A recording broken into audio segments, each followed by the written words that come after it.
কচুরলতি বাসায় আনলেই মনে পড়ে চিংড়ি মাছের কথা।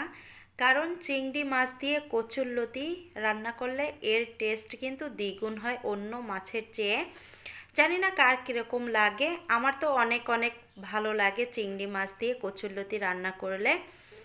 প্রথমে কড়াইয়ে আমি দিয়ে দিলাম তেল। তেলটা দেয়া হয়ে গেছে, আগেই গরম করে নিয়েছি। এখানে দিয়েছি আমি চিংড়ি মাছ। চিংড়ি মাছগুলো বড় বড় ছিল, এজন্য আমি ছোট ছোট করে কেটে নিয়েছি। আর ছোট ছোট করে কেটে নিয়ে রান্না করলে বেশি ভালো লাগে। বড় চিংড়ির চেয়ে কিন্তু ছোট ছোট চিংড়ি দিয়ে রান্না করলে আরও বেশি ভালো লাগে। মাছগুলো ভাজি হয়ে গেছে, এখন হচ্ছে এক এক করে আমি মাছগুলো নামিয়ে নিচ্ছি অন্য একটা পাত্রে। নামানো হয়ে গেছে, এবার হচ্ছে দিয়ে দিলাম কচুরলতি। কচুরলতিগুলো আমি বেছে লবণ মাখিয়ে রেখেছিলাম 10 মিনিটের মতো। তারপরে হচ্ছে সেদ্ধ করে নিয়েছি 80%। সেদ্ধ করে জলটা ফেলে দিয়ে তারপরে এই যে ভাজি করে নিলাম। ভাজি করা হয়ে গেছে, এখন হচ্ছে আমি এই কচুরলতিগুলো নামিয়ে নিব। কচুরলতিগুলো নামানো হয়ে গেছে, এখন ফোড়নের জন্য দিয়ে দিলাম জিরা। চাইলে আপনারা কিন্তু এখানে কালো জিরা দিয়েও রান্না করতে পারেন। এবার দিয়ে দিলাম পেঁয়াজ কুচি আর রসুন কুচি। পেঁয়াজ রসুন কুচি এই দুটো উপকরণই ভালোভাবে আমি ভাজি করে নিব। ভাজি হয়ে গেছে, এবার হচ্ছে এখানে দিয়ে দিব একটু জল।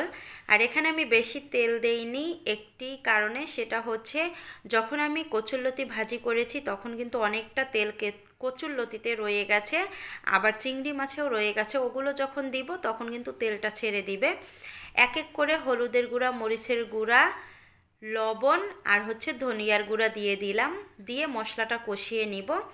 মশলাটা কষানো হয়ে গেছে, একটু ঝোল ঝোল রয়েছে। এ পর্যায়ে আমি ভাজি করা কচুরলতিগুলো দিয়ে দিচ্ছি। যে তেলটা ছিল সেই তেলটাও আমি দিয়ে দিলাম প্লেটে। এখনই আমি এখানে দিয়ে দিব ভাজি করা চিংড়ি মাছগুলো। চিংড়ি মাছগুলো দেয়া হয়ে গেছে, এখন এই সবগুলো উপকরণ আবারও আমি কিছুক্ষণ কষিয়ে নিব। আর কষানোর ক্ষেত্রে আমি কিন্তু কোনো ঢাকনা ব্যবহার করিনি। মশলা, চিংড়ি মাছ, কচুরলতি সব কিছুই ভালোভাবে কষানো হয়ে গেছে। এবার দিয়ে দিলাম জল।